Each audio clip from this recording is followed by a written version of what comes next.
se falar de Armão, tem que falar de Ramatiz, né? E eu tenho também ciência que a própria Aliança Espírita, ela foi fundada sobre a inspiração do Ramatiz, não é isso?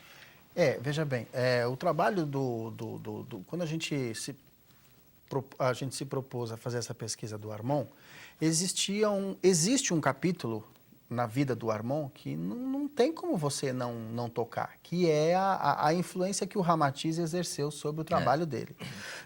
Eu costumo dizer o seguinte, a proposta do Ramatiz é uma proposta cristã, né? Analisando bem a proposta dele, é uma proposta cristã. Ele vem colaborar para a implantação do cristianismo através do seu universalismo. E o Armon entendeu isso. E a gente não pode esquecer o seguinte, o Armon se identificou com o trabalho do Ramatiz porque o Armon sabia que em encarnações passadas eles tiveram ligações. De fato, o comandante Armon foi um discípulo de Ramatiz. Ou é ainda, né? Ou é ainda. Júnior, não só o Armon, mas o Godoy Paiva também na federação, Godoy, que era companheiro do Armon, também foi discípulo de Ramatiz. Júnior, olha, aqui tem um trechinho na página 368 de uma carta do Hercílio Mais para o Armon. E ele diz assim, não lhe conheço pessoalmente, mas conheci seu espírito embora no Egito, no tempo da invasão dos hititas, quando, num elevadíssimo cargo, tinha que decidir entre a minha vida e morte. Contrariou regras tradicionais e libertou-me, permitindo que me exilasse para lugares seguros. Né? A ligação deles era muito forte. E aí o que acontece? Como no passado... É o Ramatiz que falou isso, sim, não é o Ramatiz, Hercílio. não. É o Ramatiz. Como no passado que eu digo da história do movimento espírita no Brasil, falar de Ramatiz era um tabu, era uma polêmica, graças a Deus hoje isso não é mais. Eu tive que tocar nesse assunto, eu quis tocar nesse assunto, porque essas cartas chegaram às minhas mãos, que eles dois trocavam, e elas são riquíssimas e reveladoras. Elas trazem conteúdos fantásticos. A proposta de se fundar a aliança não veio só de Ramatiz. A proposta, na verdade, foi de um grupo de companheiros ligados à federação que sentiram o impulso de dar prosseguimento à obra que era realizada na federação, que por uma questão de diferenças de ideia, a nova diretoria que assumiu a federação depois do Armon tomou um rumo diferente. E existia um grupo que queria dar prosseguimento àquela ideia. E esse grupo procurou o Armon e fundou a aliança. Não só Ramatiz, que apoiou, mas outras entidades também. E uma coisa que precisa ficar esclarecida é o seguinte, na fundação da aliança, alguns críticos disseram que o Ramatiz, que a aliança nasceu para dar ênfase à obra do Ramatiz.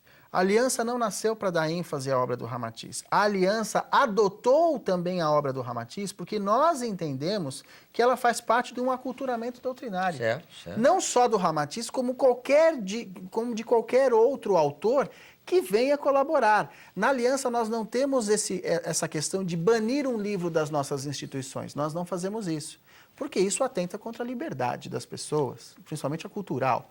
Então, nós adotamos também, mas em hipótese alguma, em detrimento à obra de Allan Kardec. Sem dúvida. A nossa base é Kardec. A base é Kardec. A base do nosso trabalho é Kardec. Mas nós não abolimos o Ramatiz ou qualquer outro autor que venha colaborar. O próprio Ramatiz, em várias oportunidades, diz, o espiritismo sem Kardec deixa de existir. Júnior, Sim. Eu ouvi uma frase aqui que, olha, eu vou te contar, é fantástico, hein? Você já me ganhou com esse livro aqui. Aquilo que Emmanuel e André Luiz falavam com diplomacia, Ramatiz rasgou o verbo. Quem falou isso, rapaz? Você sabe que o Ramatiz, ele em relação aos nossos vícios, ele é muito categórico. Sim, óbvio. Não tem... Emmanuel e André Luiz, eles foram mais sutis. Contemporizavam um pouco. Mas é compreensível a gente entender isso, porque o espírita, ele ainda estava meio que engatinhando nesse processo, né? Então, o Emmanuel, apesar de todo o rigor, que a obra do Emmanuel é rigorosa. Sim. mas eles foram sutis em algumas colocações. Então, agora, o Ramatiz não poupou detalhes. Sim. Embora não ferisse ninguém e ofendesse a quem quer que seja. Seu estômago é um cemitério. Um cemitério. A questão, cadáver de animal. Exatamente, essas piteira, situações todas. Piteira viva, né? Caneco piteira vivo. viva, caneco vivo. Eu acho que isso é uma chamada para uma realidade. Você sabe que eu estudo Ramatiz. Eu me considero, assim, sem falsa modéstia, hoje, um bom conhecedor de Ramatiz. Talvez um dos maiores do Brasil, que eu estudo isso há mais de 20 anos. Os aeronautas sabem que eu estudo mesmo. Mas o seu livro traz informações assim fantásticas. Por exemplo, uma que eu não sabia é que já houve um quadro de Ramatiz na livraria da Federação Espírita do Estado de São Paulo. Essa eu também não sabia. Colocado pelo Edgar Armon, tá aqui. Na verdade, não era só um quadro de Ramatiz. O que existiu foi o seguinte: na época, o Razin, mentor das escolas de aprendizes, oriental, a imagem dele, ele aparece com um turbante, muito parecido com essa imagem, e ela havia sido colocada na federação. E a de Ramatiz provavelmente estava lá também. Agora, por causa da celeuma em cima disso, o Armon teve que retirar não só a de Ramatiz, mas também teve que retirar do Razin. Uma outra coisa interessante, que tem muito a ver com a gente aqui, é a sua, logo no início do capítulo, quando você traz uma notícia também que eu desconhecia, que o impacto da obra de Ramatiz foi tão forte que em algum momento os livros de Ramatiz vendiam mais que os livros de Kardec em determinados centros. Em algumas casas espíritas estavam se vendendo mais livros do Ramatiz do que de Kardec. Mas isso é um fenômeno perfeitamente compreensível. Isso também não assustou nos um dias pouco? de hoje também. Será que isso também não tem... Desculpe eu te cortar, mas será que isso também não assustou um pouco os líderes que se fecharam? Com medo de que o Kardec ficasse superado? Nós todos temos medo daquilo que a gente não conhece. Isso é uma regra. Nós temos medo do que não conhecemos. Sim. Então, quando você não conhece, alguém chega com uma proposta nova, as pessoas de mente mais estratificada, como o próprio Ramatiz colocava isso para o Armon, através do Hercílio Mais, o Ramatiz classificava as pessoas de mente aberta como mente arejada, e as pessoas de mente fechada como mente estratificada. E ele classificou o Armon como uma mente arejada, aquela pessoa que absorve as várias vertentes do conhecimento humano. É óbvio que nem todo mundo acompanhou o raciocínio. Então, quando você traz uma proposta nova e aquela proposta acaba contaminando um pouco e deixando as pessoas eufóricas, os mais ortodoxos, eles se ressentem. Foi o que aconteceu com o movimento espírita. Algumas casas, eu acho que até foi uma precipitação de algumas pessoas, alguns líderes, algumas lideranças que disseram que não precisavam mais dos livros de Kardec porque tinham os livros de Ramatiz.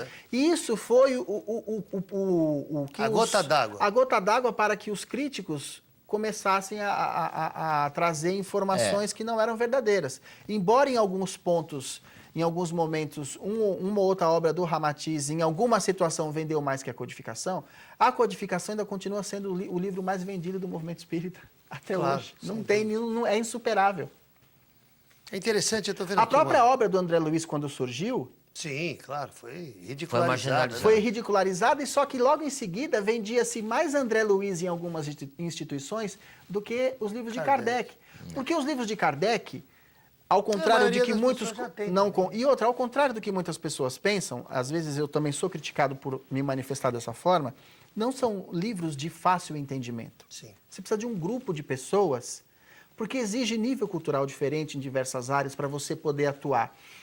Algumas obras do André Luiz, ou do próprio Chico Xavier, no seu geral, ela esmiuça mais... Mais didática. Exatamente, e você consegue ter um entendimento até poético de algumas situações, como reencarnação, obsessão, coisa que no Kardec é mais técnico, você precisa de um grupo para te orientar muitas vezes em relação a uma interpretação. Você frisa aqui na página 381, numa carta do Hercílio Mais ao Armon, que Ramatiz, Hercílio falando, Ramatiz já há muito tempo o incluiu no rol de suas amizades. Olha que